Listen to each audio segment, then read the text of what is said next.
Hi, tonight from Groovy Entertainment. Today we have another book on tape to play for you. Today book is The Adventure of Pinocchio, Pinocchio and the Great Well. It's from 1982, so let's get started.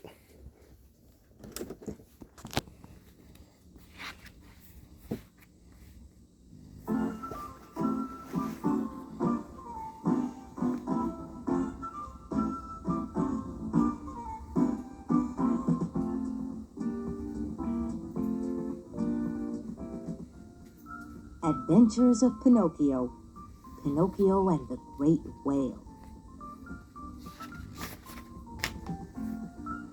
Pinocchio had been good all year, so his friend the good fairy said, "Tomorrow you shall stop being a puppet and become a real boy. We will hold a special breakfast celebration in your honor." As Pinocchio left to invite his friends to the celebration, the fairy called out, "Take care, Pinocchio. Remember to return home before dark." And the puppet promised to return in an hour. In less than an hour, Pinocchio had invited all his friends. He found Candlewick, the laziest and naughtiest of his friends, hiding on someone's porch. Candlewick said, "I am waiting for the midnight coach, which will take me to the land of donkeys. It is a wonderful place where there are no schools, and everyone plays all day long. Why don't you come too?" "Oh no," said Pinocchio. "I promised to be home before dark. But tell me, are you going alone?" Candlewick explained that more than 100 boys would be riding in the coach. "That would be a great sight to see. But I must go home," said Pinocchio. "Wait 2 minutes longer," said Candlewick. And before Pinocchio realized it, those 2 minutes had stretched into 2 hours. "Are you sure there is never any school in the land of donkeys?" asked Pinocchio. "Never," replied Candlewick. "It sounds like a delightful place," sighed Pinocchio. "Then come with me," coaxed his friend. But Pinocchio replied, "Oh, I really can't." At that very moment, the midnight coach came down the road. "Here it comes," cried Candlewick. The coach was pulled by 12 pairs of donkeys with boots on their feet. The coachman was so jolly that dozens of boys had already squeezed into the coach just to ride with him. Candlewick quickly climbed aboard. "Come with us and have fun," he called to Pinocchio. "Yes," called all the boys, "come with us and have fun." And finally, Pinocchio said, "Make room for me." There was no more room in the coach, so Pinocchio had to ride on one of the donkeys. As he rode along, he heard the donkey whispering. It seemed to say, "Boys who turn their backs on school come to a bad end. I know this from experience." Then a tear ran down the donkey's cheek. "Don't pay attention to that stupid beast," laughed the coachman, snapping his whip. By daybreak, they had arrived in the land of donkeys. What a wonderful place it was!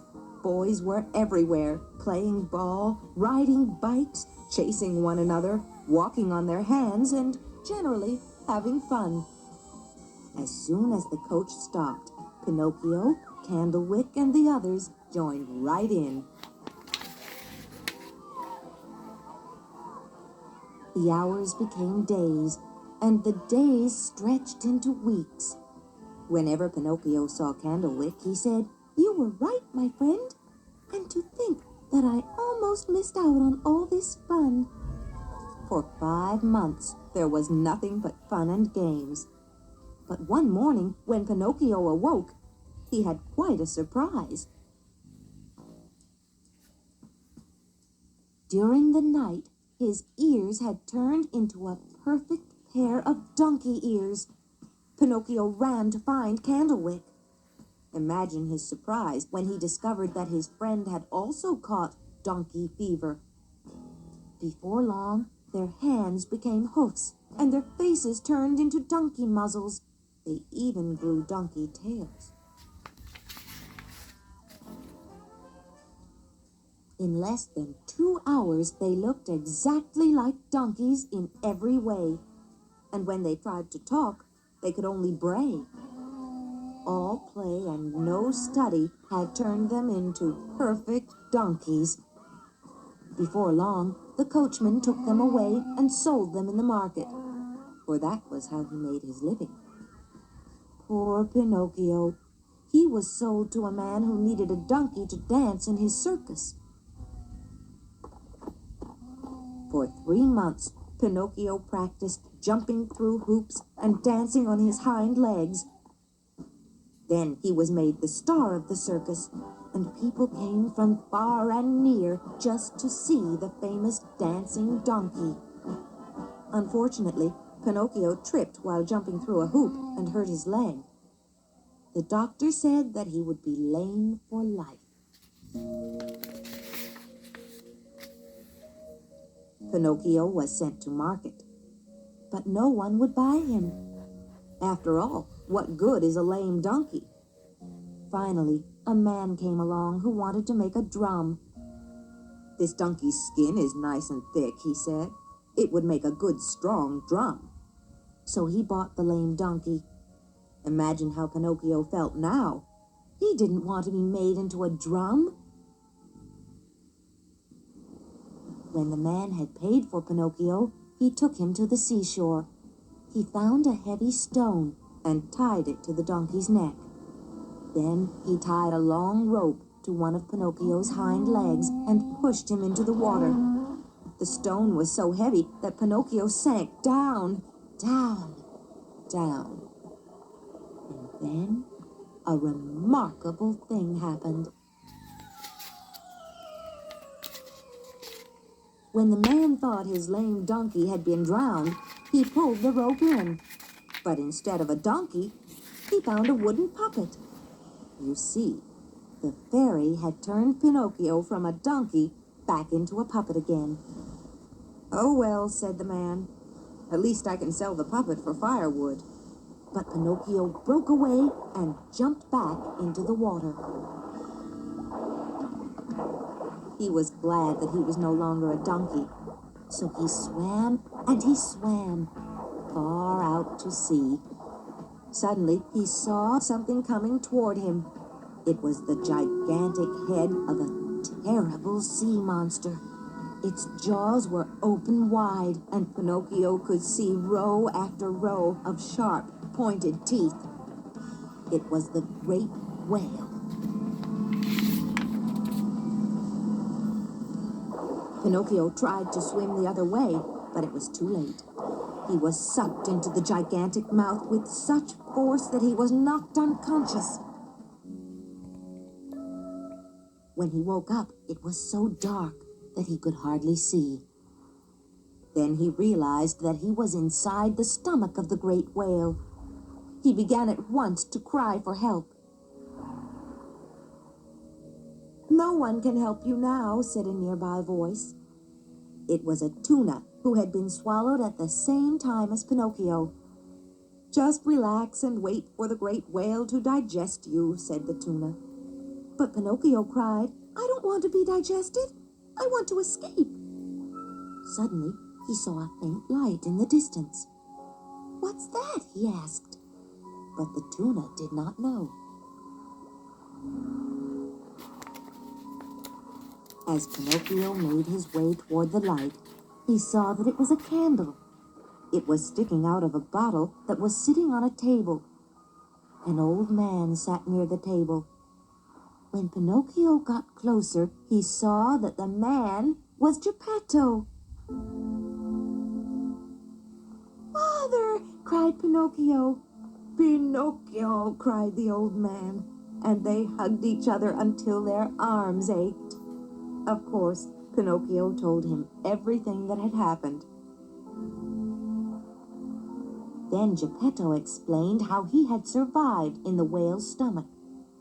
When the whale swallowed me, he also swallowed a merchant ship that was loaded with supplies, he said. I found tins of meat, cheese, and raisins to eat.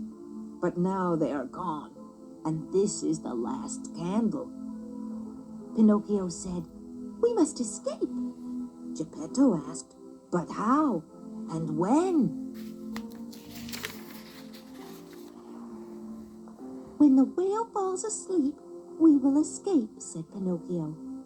So that night, when the great whale slept, Pinocchio and Geppetto climbed up his throat and tiptoed across his tongue. Then they jumped out of his huge mouth and into the sea. Geppetto did not know how to swim, so Pinocchio held him on his shoulders as he swam toward the distant shore. Pinocchio was a good swimmer, but the shore was far away. He swam and he swam until his strength began to fail and he had no breath left. When he knew he could go no farther, he cried, "Help me! I am drowning!" A moment later, father and son heard a voice call out, "I will help you." It was the same tuna that Pinocchio had met inside the whale. "How did you escape?" asked Pinocchio. "I simply followed your good example," replied the tuna. "Now climb up on me, and I will bring you safely to the beach." So Pinocchio and Geppetto climbed up onto his back and were given a comfortable ride to shore. Soon the puppet and his father had their feet on dry land again. They thanked the tuna for his help and waved goodbye. Since morning had come, they set off down the road, looking for a house where they might find some breakfast. Geppetto was so weak that he had to lean on his son to keep from falling down. They came to a little straw hut. Inside it was the talking cricket. "Oh, my dear little friend," cried Pinocchio. But the cricket scolded, "Now you call me friend, but long ago you chased me from your house." Sadly, Pinocchio said, "Then you should chase me now."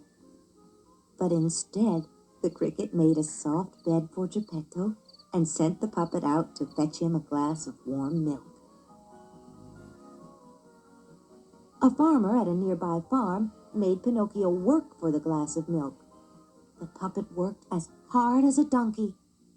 Even when he was exhausted, he kept working. Then the farmer gave him the milk. "I once had a donkey, but he died. His name was Candlewick," said the farmer. "Oh no," thought Pinocchio. "Poor Candlewick." For the next 5 months, Pinocchio returned each morning to the farm. He worked all day for milk and eggs for his sick father. In the evenings, he learned to weave baskets, which he sold at the market. He even made a wheelchair for Geppetto. By working long and hard, he managed to care for his father and save a little money besides. One day, as Pinocchio was going into town, he saw a snail. She was the same snail who kept house for the good fairy. "The fairy is sick and dying," said the snail. "She cannot afford to buy food or medicine." At once, Pinocchio gave her all the money he had, saying, "If you return in 2 days, I will have more money for the fairy." Then Pinocchio went straight home and set to work. He knew that it would be hard to care for both his father and the fairy, but he would willingly work longer hours and weave more baskets to sell. That night, instead of weaving only 8 baskets, he stayed up late and made 16. It was after midnight when he finally fell asleep. While he slept, he had a dream. In his dream, the fairy appeared and said, "Well done, Pinocchio. People who care for others deserve praise and love. To reward you for your good heart, I forgive you for everything that has happened in the past. In the future, If you simply do the best you can, you will find happiness. Then the dream ended. When Pinocchio awoke, he looked around him. The house was no longer a straw hut. Geppetto was no longer in his wheelchair. And best of all, Pinocchio was no longer a wooden puppet. At last, he had become a real boy.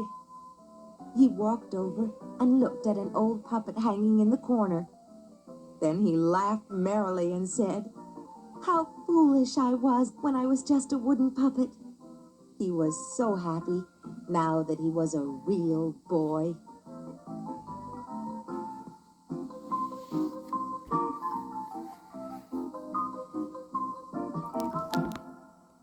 So that was The Adventure of Pinocchio, Pinocchio and the Great Well from 1982. So if you like, subscribe, share, and comment, and have a great video with another video coming out real soon.